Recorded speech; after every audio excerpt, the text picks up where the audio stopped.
What's up? It looks like today we're making keto lemon squares. I started with 2 cups of almond flour. Then we're going to melt 1 stick of our Kerrygold's butter. I use 3/4 cups of Lakanto powdered monk fruit sweetener. You can use whatever you like. Keep in mind that measurements may vary for different brands. Mix until fully combined, and then you can add it to any small dish or square baking pan. Spread evenly and then bake for 15 minutes or until golden brown on 350.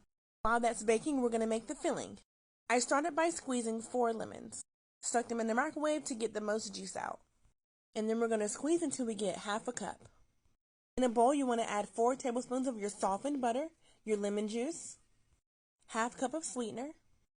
Go ahead and mix that up very well, and as you're mixing, you're going to add in 5 large eggs.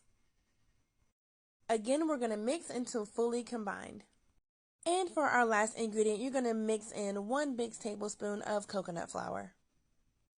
Once your shortbread is out of the oven, go ahead and add on your lemon mixture. Then you're going to stick it back in the oven and bake for 20 to 25 minutes. You'll know it's done when the sides begin to pull away from the edges. You're going to allow this to cool completely before sticking it in the fridge. I didn't cut my squares out until the next morning, and they came out amazing. They are about 5 carbs per square and perfect for a snack. Thank you so much for the idea. Be sure to go follow me on Instagram for detailed instructions and tips. Like, comment, share, and please follow for more.